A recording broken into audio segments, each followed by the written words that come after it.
Today we're going to continue our unit on curve sketching by talking about concavity, which describes the shape of a curve. So our first definition is concave up. Okay, I remember this one as in it's concave up, opens up like a cup.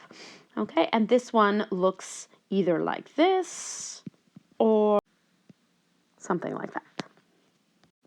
Now, with a concave up curve, I want you to think about the tangent lines on the curve. If I was going to draw these tangent lines, what we say here is that the tangent lines, or the slopes of the tangent lines, are increasing. And I always like to put numbers on this to help make sense. So if I was looking at this line, let's say, I would maybe say that it had a slope of, let's say, 1. It doesn't matter what the number is, but clearly I think you can see that this next one would have a slope of something like 3, and then this next one gets even steeper and has a slope of something like 5, okay? So let's look at the other option so that you can see that the slopes of the tangents are increasing as well. So if I was to do the slope of a tangent line here, I might have something like maybe -5. If I was to do it here, I might have something like -3, and I think you can see it's getting closer and closer to horizontal, so here might be a slope of something like -1. So we can see that those numbers are increasing from -5 to -1, closer and closer to 0. So overall, for concave up, we say that the slopes of the tangents are increasing, and this therefore means that the second derivative is positive, is greater than 0. Okay, let's take a look at what concave down would look like. Okay, so concave down would look like that sort of shape. I remember it as concave down like a frown, if you need a way to remember it. And here I think you can probably guess that the slopes of the tangents are decreasing, and I will just show you quickly. Again, we have a steep number there, something like, let's say, 5, going to something like 3, going to some kind of slope of maybe 1, or here we're starting at a slope of, let's say, -1, and we're getting more negative, right? Those are just random examples to help you see the tangent lines. And again, slopes of the tangents are decreasing, therefore the second derivative is less than 0 or is negative. Okay, so those are the key definitions that you want to understand here today. And for any function, a point where the concavity changes is called an inflection point.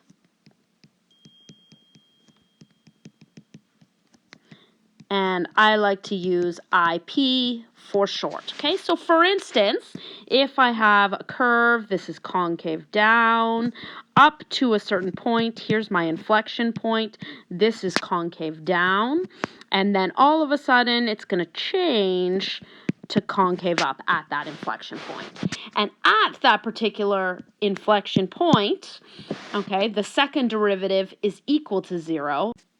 So that means that f double prime of x equals 0. Okay, so those are your definitions in our topic of concavity. Let's try some questions. Okay, so we'll start with a fairly simple one to start off. Here's our function. We are basically going to need to get all the way to the second derivative to talk about concavity. So go ahead, pause the video, and do your first and second derivatives.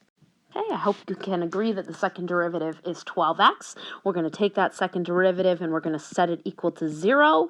We're going to solve for x and we get x equals 0. And what I like to call this is I like to call this a possible IP. And it's not for sure an inflection point, and we'll talk more about that in a minute. So let's go ahead and look at our intervals of concavity. We're going to make a table again. Okay, and we're going to take our possible IP and we're going to divide into intervals. We just have x is less than 0. We have x is greater than 0. In this spot right here, we're going to put our second derivative. Since it's fairly simple, okay, you're really just putting f double prime of x in that spot. In this case, we're talking about 12x. What is that going to tell us about our original function? Okay, so obviously, if we put a negative number into this, this is negative. If we put a positive number in, it's positive. This negative tells us that the function is concave down. You're welcome to write CD for concave down. And this positive tells us that the function, of course, is concave up, or CU for concave up. Okay, so to summarize, therefore, it's concave up when x is greater than 0, and concave down when x is less than 0. And because the concavity changes from concave down to then concave up, something like that, in that point, we actually have an inflection point at when x is 0 is an inflection point, and then, of course, we have to solve for that y value of that point. I hope you know how to do that. We're going to take 0, we're going to plug it into the original function, and we're going to get a y value of 3. So there's an inflection point at 0, 3. So if the concavity changes, then we have an inflection point. Okay, let's try another one. Okay, consider the function f of x equals x to the 4. Does this function have any points of inflection? And I want you to justify your answer. So I want you to go ahead and follow the same process that we did for example 1 with example 2. Again, pause the video, try to do as much as you can on your own, and then we'll talk about it.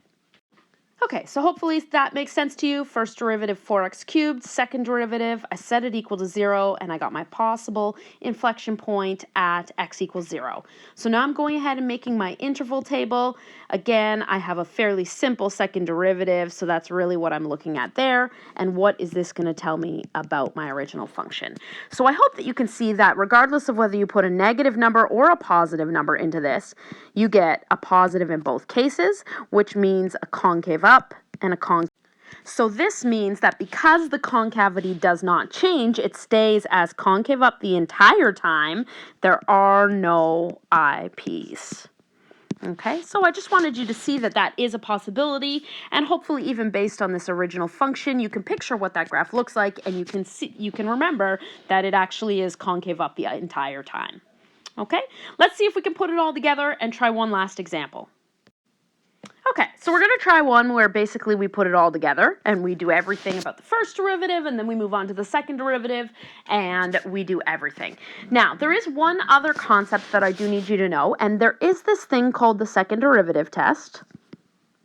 And you can read about it in your textbook if you would like. It is between the pages of 168 to 173, and it sort of talks about another way of using the second derivative to actually classify local extrema, so to find local max and mins using the second derivative.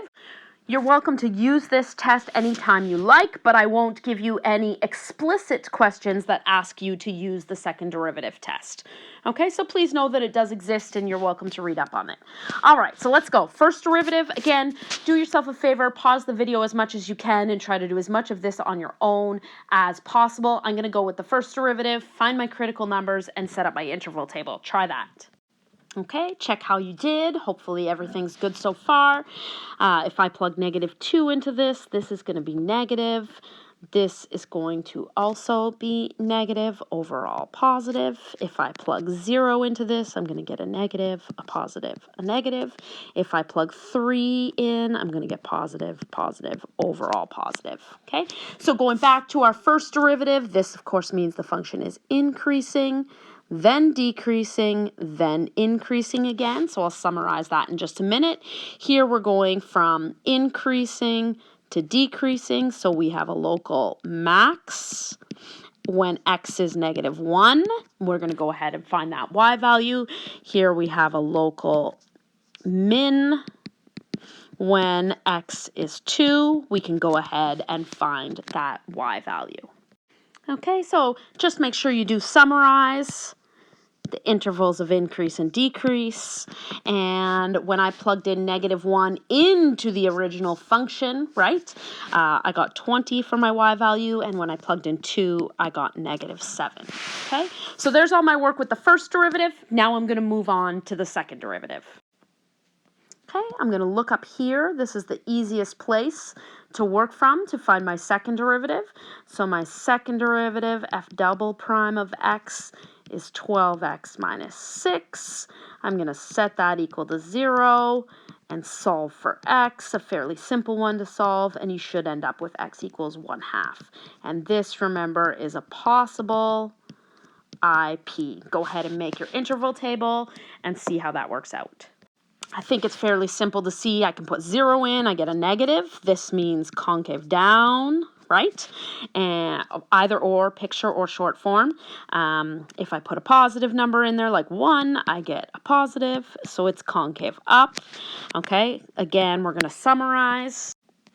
And because we change from concave down to concave up, that means that we do have an IP, an inflection point, at x equals 1/2, and same thing, we need to go ahead and find that y value using our original function. So pause the video, give yourself a minute to do that, and you should get 13/2 or 6.5. Obviously, when we move to graphing, decimals are going to be allowed, but when we're just finding all these values, be exact and use fractions.